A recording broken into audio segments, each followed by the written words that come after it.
E o que ele notou não foi isso. O que ele notou foi que as pessoas que estavam passando ali, os circunstantes, de repente se agruparam, fizeram uma espécie de um círculo. É bacana isso aí. E deram a palavra a um dos condutores de carroça, deram a palavra ao outro, e eles começaram a conversar, e aí os circunstantes começaram a opinar e chegaram a uma conclusão, a um veredicto assim, na hora. Não, o senhor tem razão nisso, mas o senhor não tem naquilo. Aí estabeleceram como é que um ia ressarcir o outro pelo prejuízo, desviraram as carroças e o trânsito continuou fluindo. E aí o Tocqueville teve um insight genial. Ele falou: isso é o governo civil.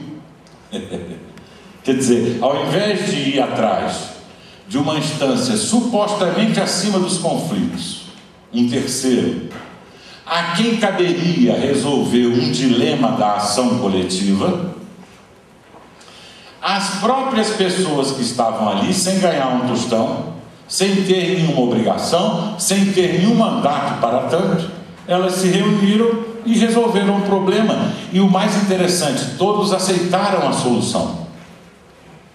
Isso é mais interessante. Ele falou: isso é o governo civil. Essa expressão, governo civil, não no sentido de civil oposto a militar, mas civil no sentido de cívico, de civil, né?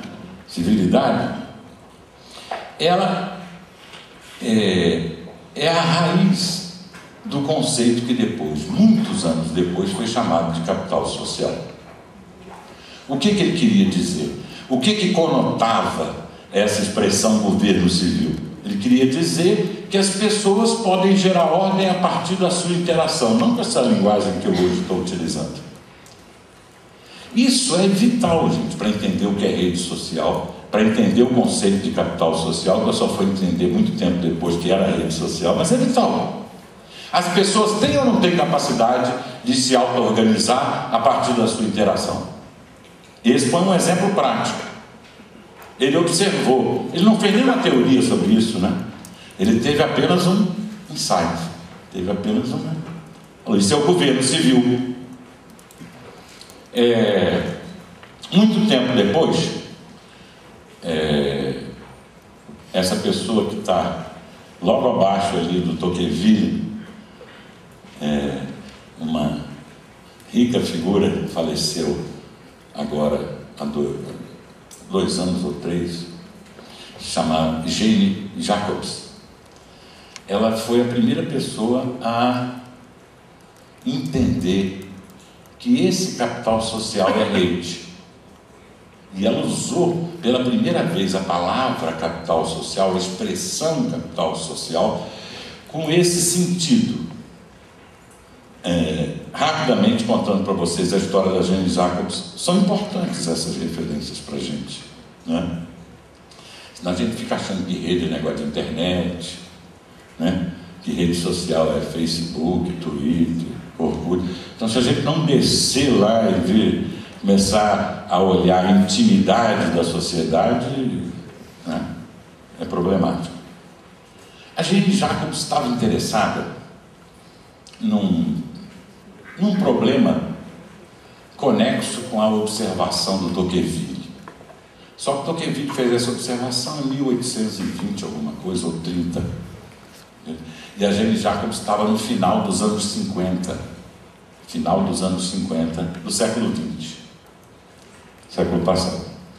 E ela estava querendo saber o seguinte: por que determinadas localidades americanas se desenvolvem e outras não?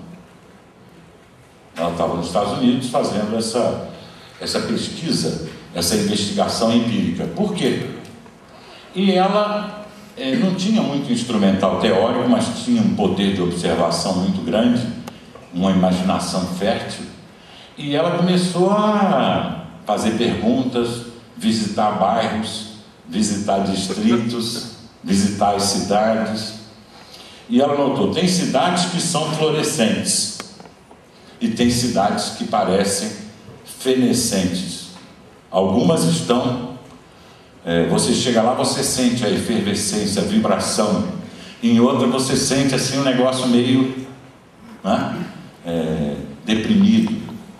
E a Jane Jacobs, então, ela ficou alguns anos fazendo essas observações e publicou o resultado das suas observações num livro que depois virou um clássico do urbanismo, embora ela não tivesse essa pretensão, chamado Morte e Vida das Grandes Cidades Americanas. Vocês encontram uma tradução desse livro, brasileira, razoável, da Martins Fontes.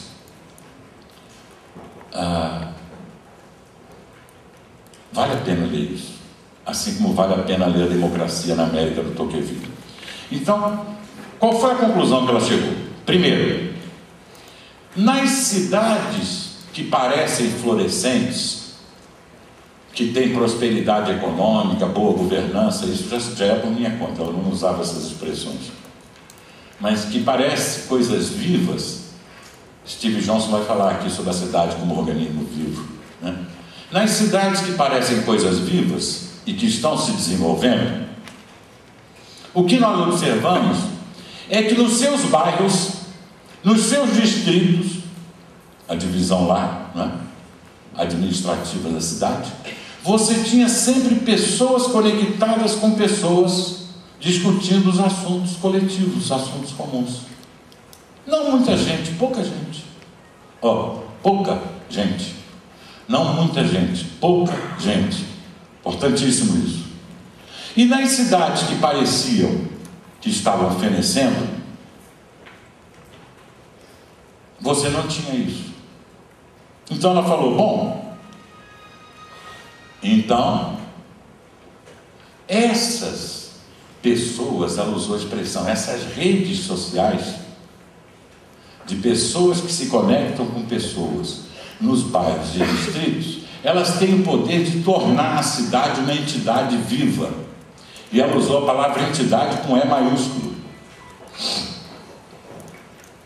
Ou seja, nessas cidades,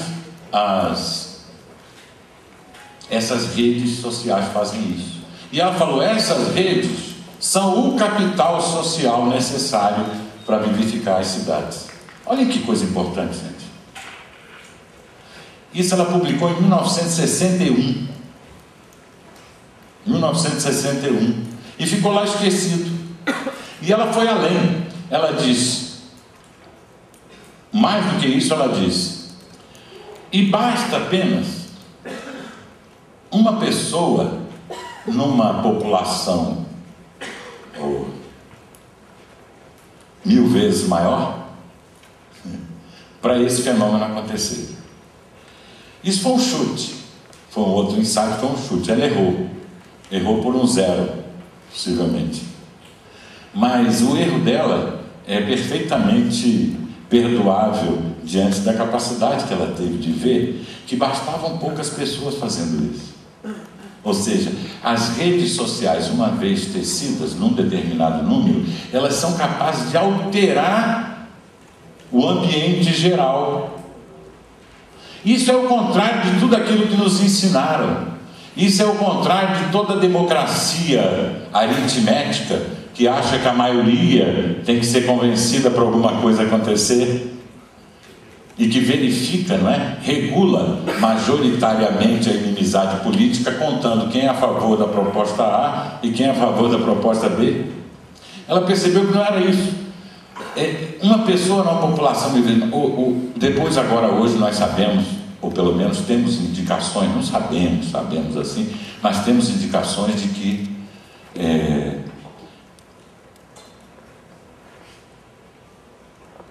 hoje é possível mostrar, até matematicamente, esforçando um pouco, que se 1% das pessoas estiverem conectadas,